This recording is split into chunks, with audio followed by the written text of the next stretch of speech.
Hello friends, welcome back to my YouTube channel. எல்லாரும் எப்படி இருக்கீங்க? இன்னைக்கு நம்ம சோலார் எபிசோட்ல இருக்கோம். முக்கியமா நிறைய பேர் கேட்ட ஒரு கேள்வி, சோலார் நம்ம இன்ஸ்டால் பண்றதுக்கு கவர்மெண்ட் சைடுல இருந்து என்ன சப்போர்ட் தராங்க, என்ன சப்சிடி தராங்க? சென்ட்ரல் கவர்மெண்ட், ஸ்டேட் கவர்மெண்ட் ரெண்டு பேர் இருக்காங்க. ஈவி வெஹிக்கிள்க்குலாம் வந்து சப்சிடி தராங்க. ஏன் பாஸ் நம்ம சோலார் இம்ப்ளிமெண்டேஷன் பண்ணா நல்லது தானே, அதுக்கு சப்சிடி தரலையா அப்படின்னு கேட்டிங்கன்னா, ரெண்டு கவர்மெண்ட்டுமே வந்து நான் சொல்கிறது central government and state government ரெண்டுத்துலேயுமே நமக்கு சப்சிடி இருக்குது.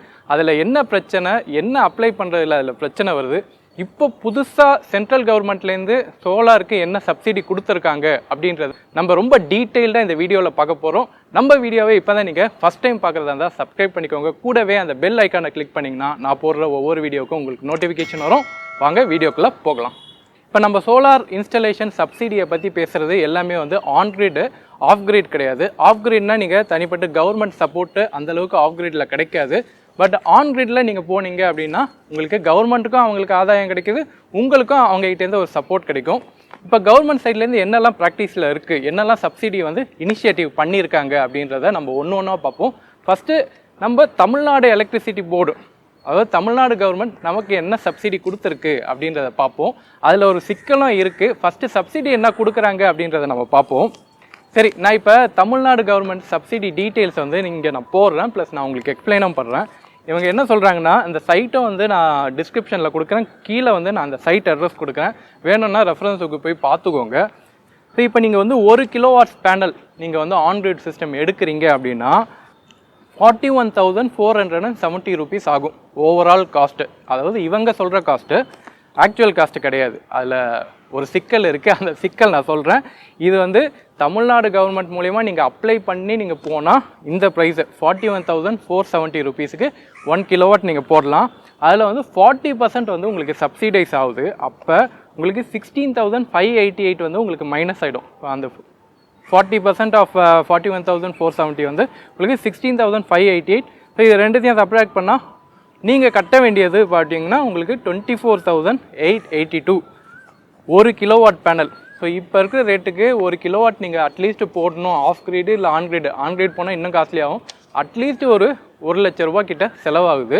ஆனால் கவர்மெண்ட் தரப்பில் என்ன சொல்கிறாங்க, நான் சப்சிடியோட 24,882 ரூபாய்க்கு நீங்கள் போடலாம் அப்படின்னு சொல்லி கவர்மெண்ட் தரப்பில் அவங்க கொடுத்துருக்காங்க. ஸோ இது மாதிரி 1 கிலோவாட் டு 2 கிலோவாட் போனீங்கன்னா உங்களுக்கு 24,082 ரூபா. ஓகே, அண்டு 2 கிலோவாட்ஸ்லேருந்து 3 கிலோவாட்ஸுக்குள்ளே போனீங்கன்னா உங்களுக்கு 23,982 ரூபா. அது மாதிரி 3 கிலோவாட்ஸ் போனீங்கன்னா உங்களுக்கு வந்து அப் டு 3 கிலோவாட் வரைக்கும் உங்களுக்கு 40% டிஸ்கவுண்ட்டு, 20% வந்து அதுக்கப்புறம் நீங்கள் 3 கிலோவாட்டுக்கு மேலே போனீங்கன்னா உங்களுக்கு 20% தான் உங்களுக்கு சப்சிடி வரும். ஸோ அதை வந்து ப்ளஸ் ஆர் மைனஸ் நீங்கள் வந்து அதுக்கேற்ற மாதிரி கேல்குலேஷன் போட்டிங்கன்னா உங்களுக்கு அப் டு 3 கிலோவாட்டுக்கு உங்களுக்கு 15,908 வருது. அபவ் 3 கிலோவாட்டுக்கு போகிற ஒவ்வொரு கிலோவாட்டுக்கும் 7,954 rupees உங்களுக்கு வரும்.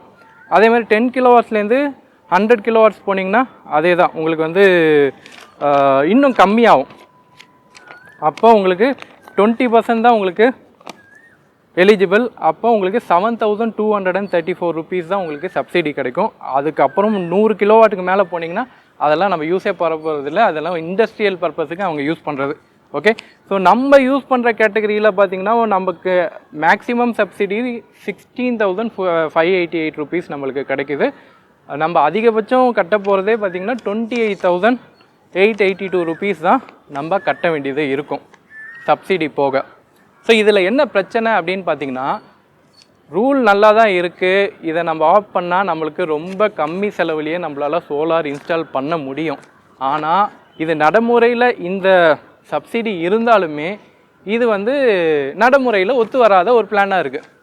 என்ன பஸ் ரொம்ப குழப்புறீங்க, ரூல் இருக்குது ஆனால் ஏன் இதை வந்து அப்ளை பண்ணி நம்மளால் எடுக்க முடியாது அப்படின்னு நீங்கள் சொல்கிறீங்க அப்படின்னு பார்த்தீங்கன்னா, இந்த ரூல் செட் பண்ணியிருக்காங்களே, அதாவது 41,000, நான் ஃபஸ்ட்டு அந்த 1 கிலோவாட்டுக்கு சொல்கிறேன். 1 கிலோவாட்டுக்கு 41,470 rupeesக்கு கவர்மெண்ட் பண்ணி தரோன்னு சொல்கிறாங்களே, கவர்மெண்ட் வந்து தான் கை காசை போட்டு உங்களுக்கு பண்ணி கொடுக்க போகிறது இல்லை. அவங்கக்கிட்ட கவர்மெண்ட் வெண்டார் அப்படின்னு யாருமே கிடையாது. அவங்க வந்து டெண்டர் விடுவாங்க. ஸோ கவர்மெண்ட் டெண்டரில் யாரெல்லாம் பார்ட்டிசிபேட் பண்ணுறாங்களோ, அப்ளை பண்ணி பார்ட்டிசிபேட் பண்ணுறாங்களோ, அவங்க இந்த காஸ்ட்டுக்கு உங்களுக்கு 1 கிலோவாட்டுக்கு அவங்க பண்ணித்தரேன்னு ஒத்துக்கிட்டா உங்களுக்கு இந்த காஸ்ட்டில் உங்களுக்கு யாராச்சும் டீலர்ஸு பண்ணி கொடுப்பாங்க. இப்போ டீலர் சைட்லேருந்து என்ன பிரச்சனை சொல்கிறாங்கன்னா, பாஸ் 1 கிலோவாட் பேனல் இன்ஸ்டால் பண்ணுற பேனல் காஸ்ட்டே உங்களுக்கு வந்து 50,000க்கு மேலே போகும். அதுக்கப்புறம் இன்ஸ்டாலேஷன் சார்ஜ் இருக்குது, இன்வெர்டர் சார்ஜ் இருக்குது. குறைஞ்சது 1 lakh செலவாகிற விஷயத்த கவர்மெண்ட் வந்து 41,000க்கு பண்ண சொன்னால் எங்களால் எப்படி பண்ண முடியும்? நானும் வந்து சராசரி மக்கள் தானே. அப்போ எனக்கு வந்து கொடுக்குற வெண்டர் வந்து எனக்கு சீப்பாக கொடுக்குறான், அவன் கொடுக்குற எம்ஆர்பி ரேட்டில் தான் எனக்கும் கொடுக்குறான். அப்போ நான் ரொம்ப தள்ளி நான் வந்து நஷ்டத்துக்கு நான் எப்படி பண்ணி கொடுக்க முடியும் அப்படின்னு டீலர் சைட்லேருந்து சொல்கிறாங்க. ஸோ டீலர் சைடு சொல்கிறதும் நியாயமாக இருக்கா? ஸோ இதுதான் வந்து நடைமுறை சிக்கலாக இருக்குது. இப்போ நீங்கள் அப்ளை பண்ணாலுமே நீங்கள் வந்து வெயிட் பண்ணோம். யாராச்சும் டீலர் வந்து உங்களோட ரிக்வெஸ்ட்டை வந்து எடுத்து அவங்க வந்து உங்களை காண்டாக்ட் பண்ணி இந்த ரேட்டில் அவங்க பண்ணி தரணும். ஆனால் எந்த டீலரும் இதுக்கு அக்செப்ட் பண்ண மாட்டாங்க. ஏன்னா பொருளோட விலை அந்த மாதிரி இருக்குது. இப்போ 50,000 ரூபாய் பொருளை 20,000 ரூபாய்க்கு கொடுன்னா எப்படி வந்து டீலர் சைட்லேருந்து கொடுக்க முடியும்? அவங்கள மேனுஃபேக்சர் பண்ணுறாங்க, மேனுஃபேக்சர் பண்ணுறது வேறு யாரோ. ஸோ மேனுஃபேக்சரர்கிட்ட இந்த மாதிரி ஒப்பந்தம் வந்து தமிழ்நாடு கவர்மெண்ட் பண்ணியிருந்தால் பரவாயில்ல. பட்டு நடுவில் இருக்கிற டீலர், சப் டீலர் இதில் எப்படி எடுத்து பண்ண முடியும்? ஸோ சாத்தியமே இல்லையா? இதுக்கு பதிலாக தமிழ்நாடு கவர்மெண்ட் என்ன பண்ணியிருக்கலான்னா, நீங்கள் வந்து ஓவரால் நீங்கள் ஒரு 1,00,000 ரூபாய்க்கு நீங்கள் வந்து சோலார் இன்ஸ்டால் பண்ணுறீங்கன்னா அதில் 40% நான் ரிட்டர்ன் பண்ணுறேன், சப்சிடியாக கொடுக்குறேன் அப்படின்னு சொல்லியிருந்தா கூட பரவாயில்ல. இல்லை பெர் கிலோவாட்டுக்கு நான் 20,000 30,000 இல்லை அதிகபட்சம் ஒரு 15,000 நான் கொடுக்குறேன் அப்படின்னு தமிழ்நாடு கவர்மெண்ட் சொல்லியிருந்தா கூட 1 கிலோவாட்டுக்கு உங்களுக்கு ஒரு 15,000 உங்களுக்கு பெனிஃபிட் ஆகிருக்கும். பட் அப்படி சொல்லாமல் கவர்மெண்ட்டோட வரைபடத்தில் என்ன இருக்குன்னா, நீங்கள் 41,000 ரூபாய்க்கு டீலர்கிட்டேருந்து நாங்கள் வந்து பண்ணித்தரோம் அப்படின்னு சொல்கிறதுனால இந்த ஃபுல் ஸ்ட்ரக்சருமே வேஸ்ட்டாக இருக்குது. யாருமே வந்து இதை எடுத்து பண்ணாததுனால தமிழ்நாடு கவர்மெண்ட்டோட சப்சிடி இது வந்து டிஎன்இபியோட சேர்ந்து பண்ணுறாங்க. இந்த சப்சிடி பிளான் எதுவுமே வந்து நடைமுறை சாத்தியம் இல்லாமல் இருக்குது. இதை நான் டீலர்கிட்டேருந்து கன்ஃபார்ம் பண்ணிட்டு தான் நான் சொல்கிறேன். இதை நான் ஏன் இஷ்டத்துக்கு நான் சொல்லலை. ஓகே, ஸோ நான் யார்கிட்ட பண்ணணும் அவங்கக்கிட்ட நான் கன்சல்ட் பண்ணிட்டு தான் நான் உங்ககிட்ட சொல்கிறேன். ஓகே, இப்போ வந்து சப்சிடியே பண்ண முடியாதா பாஸ்? இப்போ யார் சைட்லேருந்து சப்போர்ட் இல்லையா அப்படின்னு கேட்டிங்கன்னா, இப்போ புதுசாக சென்ட்ரல் கவர்மெண்ட்டுக்கிட்டேருந்து நம்மளுக்கு சப்சிடி கொடுக்குறேன் அப்படின்னு சொல்லியிருக்காங்க. ஸோ அது நல்லா இருக்குல்ல. சென்ட்ரல் கவர்மெண்ட்டோட சப்சிடி நிஜமாகவே நம்மளை வந்து சென்றடையுமா அப்படின்றத நம்ம அந்த சப்சிடி பிளான் எடுத்து பார்த்தா தான் தெரியும். சென்ட்ரல் கவர்மெண்ட்டோட சப்சிடி டீட்டெயில்ஸ் நான் இங்கே போடுறேன், லிங்க் இருக்காது. பட் டீட்டெயில்ஸ் இங்கே பார்த்துக்கோங்க, ஸ்க்ரீன்ஷாட் வேணால் எடுத்து வச்சுக்கோங்க. இப்போ central government ministry of new and renewable energy rooftop solar division. So இதில் என்ன கொடுத்துருக்காங்கன்னா, பிளான்ட் அப் டு 3 கிலோவாட்டுக்கு பெர் கிலோவாட்டுக்கு 14,588 ருபீஸு சப்சிடி கொடுக்குறாங்க. ஸோ இதில் ஓவரால் காஸ்ட் எதுவும் போடல. ஸோ நீங்கள் எவ்வளோ காஸ்ட்டு போட்டிருந்தாலும் அதில் பெர் கிலோவாட்டுக்கு உங்களுக்கு 14,588 ருபீஸு உங்களுக்கு சப்சிடி கிடைக்க போகிறதா சொல்லியிருக்காங்க. 3 கிலோவாட்டுக்கு மேலே போகிற ஒவ்வொரு கிலோவாட்டுக்கும் உங்களுக்கு 7,294 ருபீஸை வந்து உங்களுக்கு சப்சிடி கிடைக்கும். அதாவது 3 கிலோவாட் வரைக்கும் ஒரு ஸ்ட்ரக்சரு, 3 கிலோவாட்டுக்கு மேலே போனீங்கன்னா அதுக்கு மேலே போகிற ஒவ்வொரு கிலோவாட்டுக்கும் உங்களுக்கு கம்மியாக கிடைக்கும். அதாவது உங்களுக்கு பாதி தான் கிடைக்கும், 7,294 தான் கிடைக்கும். ஓகே, புரிஞ்சுதுங்களா? அபவ் 10 கிலோவாட் போட்டிங்கன்னா உங்களுக்கு ஃபிக்ஸட் ரேட்டு, அதில் உங்களுக்கு ஃபிக்ஸடாக 94,822 ருபீஸும் உங்களுக்கு கவர்மெண்ட் சைட்லேருந்து கிடைக்கும். நீங்கள் 10 கிலோவாட்ஸ்க்கு மேலே எவ்வளோ பேனல் போட்டாலும் இவ்வளோ தான் உங்களுக்கு ஃபிக்ஸடாக உங்களுக்கு கிடைக்கும். ஸோ சென்ட்ரல் கவர்மெண்ட் க்ளீனாக ஒரு பிளான் கொடுத்துருக்காங்க. உங்களுக்கு 1 கிலோவாட்டுக்கு 14,588 ருபீஸு அப் டு 3 கிலோவாட் வரைக்கும் உங்களுக்கு சப்சிடி கிடைக்கும். இது வந்து இப்போ தான் ஆன்லைன் ஃபார்ம்லாம் ஓப்பன் பண்ணியிருக்காங்க, டீலர்ஸ்லாம் இப்போ தான் அப்ளை பண்ணியிருக்காங்க. இதுக்கப்புறம் நான் தனியாக ஒரு வீடியோ போடுறேன், இது எப்படி அப்ளை பண்ணுறது, இது வந்து எப்படி நம்ம யூஸ் பண்ணுறது அப்படின்றத நான் தனியாக டீட்டெயிலாக போடுறேன். ஏன்னா இதுக்கான விளக்கம் வந்து இன்னும் நிறைய விஷயங்கள் இருக்குது. முக்கியமாக நம்ம இதில் கன்சிடர் பண்ணுறது என்னென்னா, டீலர்ஸ் யார் இதெல்லாம் வந்து சப்போர்ட் எடுத்து பண்ணுறாங்களோ அவங்களே வந்து ஆல்மோஸ்ட் இந்த சென்ட்ரல் கவர்மெண்ட்டோட சப்சிடி உங்களுக்கு அப்ளை பண்ணி கொடுத்துருவாங்க. அதனால் நீங்கள் அதில் ஒரி பண்ண வேண்டிய அவசியம் இருக்காது.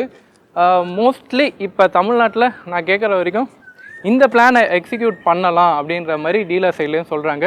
ஸோ ஃப்யூச்சரில் நீங்கள் ஆன்கிரிட் சோலார் நீங்கள் போடுறதா இருந்தால் இந்த பிளான் கண்டிப்பாக உங்களுக்கு சூட்டபுளாக இருக்கும். இது பிளான் இல்லை, இந்த சப்சிடி நமக்கு யூஸ்ஃபுல்லாக இருக்கும். இப்போ உங்களுக்கு வந்து சப்சிடியை பற்றி ஓரளவு டீட்டெயில்ஸ் கிடச்சிருக்கும். இன்னொன்று, நான் ஆன்கிரிடை பற்றி நான் ஆல்ரெடி வந்து ஒரு வீடியோ போட்டிருந்தேன். அதில் இந்த மாதிரி காஸ்ட் டீட்டெயில்ஸை நான் போட்டிருந்தேன்னா உங்களுக்கு எவ்வளோ காஸ்ட் ஆகும், நெட் சார்ஜிங்கில் எவ்வளோ ஆகும், நீங்கள் கேரி ஃபார்வர்ட் பண்ணலாம் அப்படின்னு சொல்கிறேன்னா, நீங்கள் ஆன்ரைட் பண்ணுறதுல எக்ஸஸாக வர இது வந்து அடுத்த மாதம் பில்லில் வந்து உங்களுக்கு காம்பன்சேட் பண்ணுவாங்க. ஆனால் அது எது வரைக்கும் காம்பன்சேட் பண்ணுவாங்கன்னா, உங்களுக்கு 1 இயர் வரைக்கும் தான் உங்களுக்கு அந்த எக்ஸஸை பேலன்ஸை வந்து காம்பன்சேட் பண்ணுவாங்க. 1 இயர் கழித்து அது மறுபடியும் ரீசெட் பண்ணி 0 ஆக்கிடுவாங்க. இது வந்து நெட் ஃபீடாக இருக்கட்டும், இல்லை நெட் மீட்டராக இருக்கட்டும். நெட் ஃபீடாக இருந்ததுன்னா உங்களுக்கு வந்து அந்த அமௌண்ட்டாக இருக்கும், நெட் மீட்டர்னால் உங்களுக்கு யூனிட்டாக இருக்கும். ஸோ இது ரெண்டுத்தையுமே வந்து வித்தின் அந்த 12 மந்த்துக்குள்ளே நீங்கள் கரைச்சிடணும். நெக்ஸ்ட்டு ஃபினான்ஷியல் இயர் வந்து மார்ச்சுக்கு அப்புறம் ஸ்டார்ட் ஆகுமா, ஸோ நீங்கள் அதுக்குள்ளே நீங்கள் வந்து அந்த பேலன்ஸ் அமௌண்ட்டை நீங்கள் வந்து யூஸ் பண்ணி முடிச்சிடணும். இல்லாட்டினா அடுத்த ஃபினான்ஷியல் இயரில் மறுபடியும் 0 பண்ணிட்டு தான் உங்களோட எக்ஸஸ் அமௌண்ட்டை கேல்குலேட் பண்ணுவாங்க. இதை வந்து நான் போன வீடியோ ரொம்ப லென்த்தியாக போனதுனால நான் சொல்லலை, இதை நோட் அவுட் பண்ணிக்கோங்க.